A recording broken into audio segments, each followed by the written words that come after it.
जय श्री जलाराम बापा। नमस्कार साथियों, एएमपीएम टाइम्स चैनल में आप सभी सज्जनों का स्वागत है।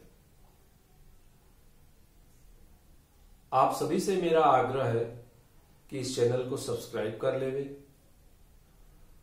जो साथी आज पहली बार पधारे हैं उनसे भी मेरा निवेदन है कि इसे वे सब्सक्राइब करें। इसके अलावा बेल आइकन को भी दबाएं ताकि नोटिफिकेशन का लाभ प्राप्त हो सके।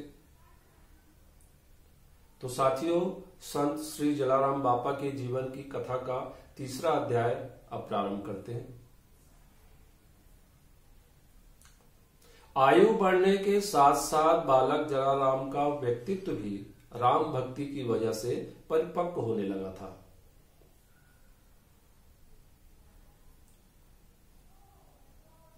अंतर्ध्यान हुए महात्मा के आशीर्वाद के बाद उनमें चमत्कारिक रूप से परिवर्तन भी दिखने लगा था।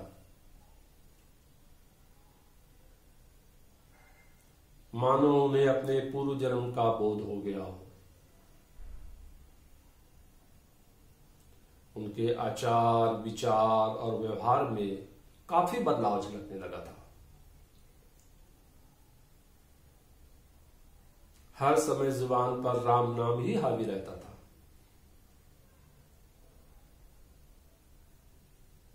घर हो या स्कूल, हर जगह वे राम धुन से भक्ति की गंगा प्रवाहित कर देते थे। उनकी दिनचर्या भी बेहद व्यवस्थित थी। सूर्योदय से पहले उठकर स्नान के बाद प्रतिदिन वे मंदिर पहुंच जाते थे। संध्याकालीन आरती के समय भी वे बराबर उपस्थित रहते थे। दोनों वक्त पूजा आरती के बाद ही वे घर भोजन करने जाते थे। घर में भी सुबह शाम जब माता राजबाई पूजा करने बैठती थी तब जलाराम भी दोनों हाथ जोड़कर पीछे खड़े होकर प्रार्थना करते थे। इस तरह एक आदर्श भक्त, सेवाभावी पुत्र और विद्यार्थी बतौर उनकी किशोरावस्था बीतने लगी।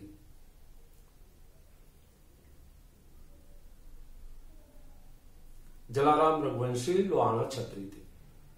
जब वे 14 साल के हुए तब हिंदू धर्म के अनुसार उनका यज्ञोपवीत संस्कार संपन्न हुआ।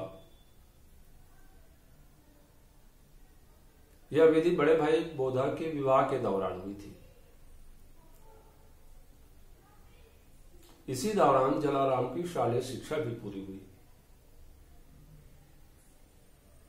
उस समय वीरपुर गांव में हाई स्कूल और कॉलेज न होने की वजह से वे आगे की शिक्षा पूरी नहीं कर सके।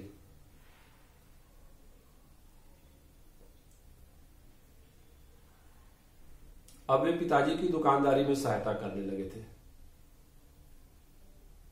इसके बावजूद उनकी प्रभु भक्ति और सेवा कार्यों में कोई अंतर नहीं आया।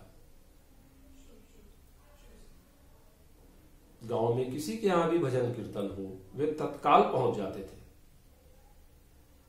कोई संत महात्मा आते तो उनकी सेवा में जुड़ जाते।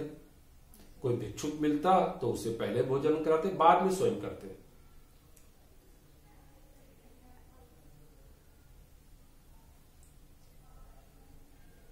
इसी दौरान जलाराम की सगाई की चर्चा भी चल पड़ी। पिता श्री प्रधान ठक्कर का परिवार आसपास के इलाके में बेहद प्रतिष्ठित माना जाता था। उनकी लोकप्रियता भी काफी थी। जरूरत के वक्त लोग इनसे सलाह मशविरा किया भी करते थे। रिश्तेदारी जोड़ने के लिए तो कई परिवार लालायित थे। उधर आटकोट गांव के निवासी प्रागजी सोमैया का परिवार भी नामचीन था। इनकी पुत्री वीरबाई भी विवाह के योग्य हो गई थी। इसलिए उनके माता पिताजी का चिंतित होना स्वाभाविक था। प्रागजी जी स्वयं धार्मिक प्रवृत्ति के थे, इसलिए उनके हृदय में तो जलाराम दामाद के रूप में बस गए थे। मौका देखकर एक दिन उन्होंने प्रधान ठक्कर के घर जलाराम से वीरबाई के विवाह का प्रस्ताव भी भेज दिया। रिश्ता अच्छा था, इसलिए सहर्ष स्वीकार कर लिया गया। जलाराम की सगाई की बात भी तय हो गई। उस जमाने में अभिभावक अपने बच्चों से रिश्ते के लिए सहमति लेना कतई जरूरी नहीं समझते थे। जलाराम के मामले में भी कुछ ऐसा ही हुआ। आखिरकार लोहाना रीति रिवाज के अनुसार जलाराम की सगाई कर दी गई।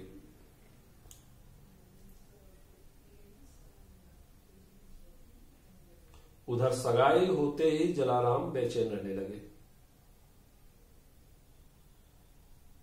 गृहस्थ सांसारिक जीवन के प्रति उनकी कोई रुचि नहीं थी। वे तो इसे जी का जंजाल समझते थे। सारा जीवन वे केवल प्रभु भक्ति में ही बिताने के इच्छुक थे। एक दिन दुखी होकर उन्होंने पिताजी से कहा, बापूजी, आपने मुझे इस संसार के जंजाल में क्यों जा दिया? मैं तो प्रभु माया में आसक्त हूं,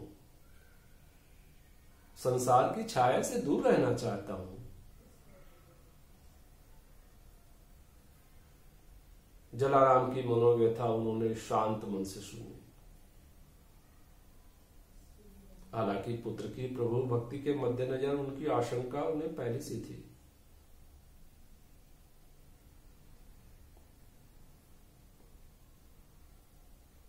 उन्होंने जलाराम को समझाने का पूरा प्रयास किया। फिर पिताजी के दबाववश वे आगे कुछ नहीं बोल सके।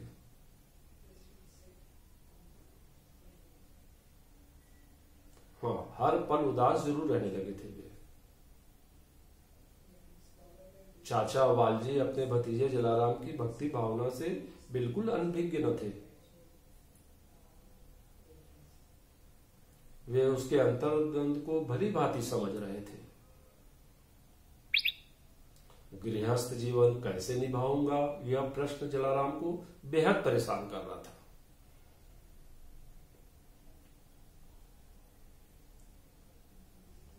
तब चाचा वालजी ने जलाराम को सुझाव देते हुए कहा, भतीजे, सब काम करो, हृदय में भगवान को भी बसा कर रखो। माता पिता पत्नी सबको साथ लेकर रहो, उनकी सेवा करो। भतीजे, बेझिझक होकर गृहस्थ आश्रम में प्रवेश करो। इसे भी प्रभु भक्ति की तरह मानो। गृहस्थ जीवन तुम्हारी राम भक्ति और सेवा कार्य में कोई बाधा नहीं पहुंचाएगा। चाचा ने भतीजे को विस्तार से गृहस्थ जीवन की जिम्मेदारियों और उसके महत्व को भली भांति ढंग समझाया। ठीक है, जैसी प्रभु श्री राम की इच्छा, यह कहकर जलाराम अपने मन को दिलासा देकर विवाह के लिए सहमत हो गए।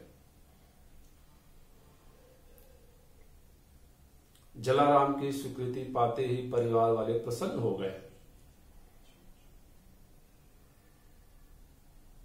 इधर जलाराम भी पहले की तरह व्यस्त रहने लगे। सेवा कार्य निर्बाध रूप से जारी रहे। समय गुजरता गया। आखिरकार 16 वर्ष की उम्र में जलाराम का विवाह आटकोट निवासी प्रागजी सोमैया की पुत्री वीरबाई के साथ धूमधाम से संपन्न हुआ।